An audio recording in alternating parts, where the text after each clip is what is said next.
जयपुर से। गुरुदेव आपके चरणों में कोटि-कोटि प्रणाम। गुरुदेव, हम अभी विद्यार्थी हैं, जो नाम वाणी का नियम हमें दीक्षा के समय कृपा से मिला था, वो करने में समय का कभी-कभी अभाव रहता है, तो पूरा नहीं हो पाता। नहीं, ऐसा महाराज कैसे है? सुबह से लेके शाम तक आप पढ़ाई थोड़ी पढ़ते हैं। अगर आप श्रद्धा रखते हैं, 4 बजे उठिए, शौच स्नान कीजिए। अच्छा, हमने कभी किसी को इतना नियम नहीं दिया है कि आप 21 माला जपो, 51 माला जपो। आप निर्णय करो कि आपके पास समय के अनुसार कितना है, आप उतना कुछ गुरु मंत्र जप लो, 12 पद चतुरासी जी की पढ़ लो, 12 सते 84, 1 हफ्ते में पाठ हो जाएगा। श्री जी का अगर विराजमान है तो भोग लगाओ, पाओ, चलो खूब पढ़ो लिखो, दिन भर लगी रहो सेवा में। संसार की पढ़ाई लिखाई सब करो, फिर शाम के आई प्रणाम किया, थोड़ी देर नाम जप किया, आराम से उठते बैठते चलते फिरते राधा वल्लभ श्री हरिवंश श्री हरिवंश, बढ़िया, क्या परेशानी। अब हम अगर प्रमाद करें तो समय नहीं है, प्रमाद ना करें तो बहुत समय ऐसा होता है जो बिल्कुल फालतू हमारा जाता है। हम कह रहे हैं उसी फालतू समय को सिर्फ भगवान में लगा दो, तुम्हारा मंगल हो जाएगा। पर 24 घंटे में हर समय तुम कार्यरत थोड़ी रहते हो। सोने खाने पीने और पढ़ने लिखने कार्यक्रम के अलावा भी घंटों हमारे पास बचता है, जो हम टीवी देखने में, मनोरंजन में, फालतू की बातों में, गंदे विचारों में, गंदे दृश्यों में हम ना दें वो सर। हम उस समय नाम जप करें, भजन करें, तो ये शिकायत खत्म हो जाएगी हमारे पास समय नहीं है। ऐसा तो हम भी पढ़े हैं। तो ऐसा तो नहीं कि 24 घंटे आंखों की किताबें लगाए कोई बैठा रहे। अगर सही ढंग से पढ़ाई लिखाई करो तो कुछ घंटे हिसाब किताब उसका कर लो, ये पढ़ाई का, ये गृह कार्य का, ये शरीर सेवा का, स्नान भोजन आदि का, ये शयन का, और इतना समय बचा अब ये भजन का, तो जीवन सार्थक हो जाएगा। सबके पास खूब समय है भजन के लिए। ये सब प्रमाद वाली बात है कि हमारे पास समय नहीं। हम तो व्यापारी हैं, कितने घंटे बैठते हो व्यापार में? कितने घंटे बैठते हो? आप देखो, 6 घंटे अगर सोने के काट लो तो आपके पास 18 घंटे बचते हैं 24 घंटे में। क्यों 18 ही तो बचते हैं। 18 घंटे में कितना फावड़ा चलाते हो, कितना व्यापार करते हो, क्या करते हो? अरे भाई, अगर 1 घंटे आप भजन का देने लगो 24 घंटे में तो बहुत बड़ा काम बन जाएगा। 1 घंटे बराबर भजन करते रहो। तो हमें तो लगता है कि अगर आप समय निकालो तो काफी समय ऐसा है जो हम भजन में दे सकते हैं। चाहे वो व्यापारी हो, चाहे वो नौकरी पेशा वाला हो, चाहे विद्यार्थी हो, कोई भी हो, सबके पास समय है। फालतू वाला समय तुम प्रभु को लगा दो, मंगल हो जाएगा। ज्यादा हम नहीं कहते, जो तुम्हारे पास फालतू समय है। अब कोई मित्र आ गया तो हम 1 घंटा बात कर सकते हैं, लेकिन प्रभु श्री कृष्ण को मित्र बनाने के लिए हम 1 घंटा नाम जप नहीं कर सकते। तो ये तो हमारी कमी है। भगवान को क्यों कोसे कि भाई हम तो विद्यार्थी हैं, हम तो व्यापारी हैं, हमारे पास समय नहीं है। ऐसा नहीं। यमराज आएंगे तो तुम्हारी बात चलेगी क्या कि हमारे पास समय नहीं जाने का? भाई, हमें दुकान खोलना है, या हमें यमराज से थोड़ी तुम कुछ दलील दे पाओगे, मार थप्पड़ तुम्हें ले जाएंगे। तो कुछ ऐसा धन इकट्ठा करो कि जब तुम्हें यहाँ से जाना पड़े तो तुम्हारी जेब खाली ना हो।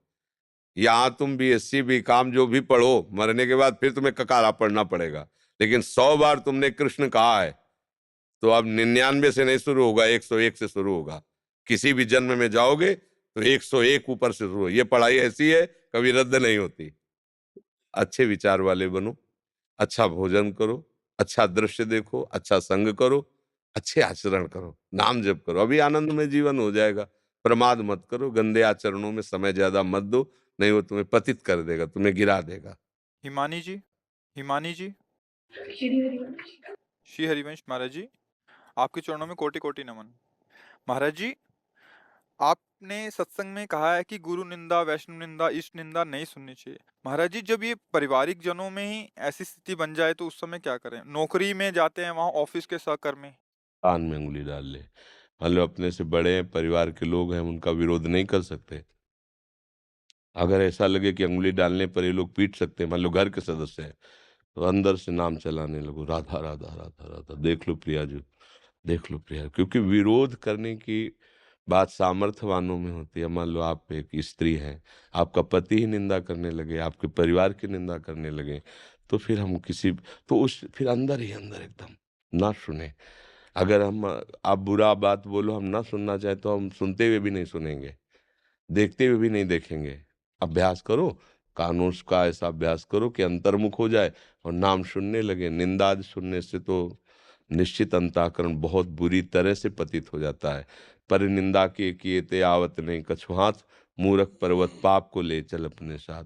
किसी की भी निंदा नहीं। हमें तो सब में भगवत भाव करना है। निंदा करने से या निंदा सुनने से क्या होगा? पर जो अज्ञानी जन होते हैं उनको सुख मिलता है निंदा करने में। यद्यपि उनके अंदर भी महत्व होता है भगवान और भगवान के भक्तों का, क्योंकि निंदा उसी की जाती है जिस पर महत्व होता है। ये सूक्ष्म वैज्ञानिक, ये विज्ञानानंद घन से अनुभव की बात है। जिसके प्रति आपका महत्व है और आप उस पर चल नहीं पा रहे और आप उसे पा नहीं पा रहे, तो फिर आप उसकी निंदा करने लगेंगे। जैसे अंगूर के लिए प्रयास किया, जब नहीं मिला तो कहा खट्टे हैं, समझ रहे हैं ना? वो ये जानते हैं सत्य मार्ग है, वो जानते हैं ठीक है, पर हम चल नहीं पाते। तो अब वो नहीं सहन होने के कारण फिर वो निंदा अपवाद में आ जाता है, पर कहीं न कहीं उसके अंदर उसके प्रति महत्व है। अब जैसे कोई बहुत गुणवान है, अब हम नहीं सह पा रहे उसके गुण, तो कहेंगे तुम तो ये सब ये देखा है तुमने? ऐसा से वो उसकी सूक्ष्म कमियाँ देख कर के वर्णन करेगा। अत्यंत महत्व है उसके अंदर, ऐसा नहीं कि महत्व ना हो। हमारा जिस पे महत्व नहीं होगा तो हमें निंदा करने का भी भाव नहीं आएगा। ध्यान देना, बिना राग के द्वेष नहीं हो सकता। मतलब हम आपको जानते ही नहीं, तो हम आपके विषय में क्या बोलेंगे? हम आपको जानते नहीं, हमें आपसे मतलब ही नहीं, तो हम आपके विषय में क्या बोलेंगे? बोले कैसे है? बढ़िया है, भगवत स्वरूप है। क्योंकि हम और कुछ जानते ही नहीं। जब हम जानते हैं आपको, पहचानते हैं आपको, आपके प्रति राग है, तब हम द्वेष करके बोलेंगे। तुम तो समझते हो कि बड़ा भगत है, हम जानते हैं ऐसा है, वैसा है। मतलब वो उसके प्रति महत्व रखता है। अब वो अज्ञान के कारण उसको समझ नहीं पा रहा है। जैसे हर जीव भगवान के प्रति महत्व रखता है। कोई कह दे हम नहीं मानते हैं भगवान को, तो किसी न किसी से प्यार करता होगा, स्त्री, पुत्र, परिवार, मित्र, किसी से। और जब उसके अंदर से भगवान चले जाते हैं, भला वो 4 दिन रख ले उसके शरीर को। वो यही कोशिश करेगा कि उसके शरीर को हम नष्ट कर दें। मतलब कहीं न कहीं अनजाने में उसको भगवान से महत्व बुद्धि है, भगवान से अपनापन है। भगवान गए तो प्यारे शरीर को नष्ट कर देता है वो। ऐसे ही कहीं न कहीं निंदा करने वाला भी उस महत्व को जानता है, पर अज्ञान के कारण, वो न जानने के कारण, वो ऐसे गलत कार्य कर बैठता है, ऐसा अपराध कर बैठता है कि उसका मलिन मन और मलिनता की तरफ चला जाता है। जी। महाराज श्री किसी भी कार्य को श्री जी के चरणों में अर्पित करते हैं, तो हमें कैसे पता लगे कि ये श्री जी के चरणों में अर्पित हुआ है कि नहीं? पहले अर्पित करते रहो, फिर जब बैलेंस अधिक हो जाएगा, तो आपके पास मैसेज आने लगेगा, हमारा अर्पित हो रहा है। अभी तो अर्पित ही करना नहीं आया है। जब आप हमारा बैंक में, भागवतिक बैंक में जमा होता रहेगा, तो उसका मैसेज आता है, आनंद की तरंग।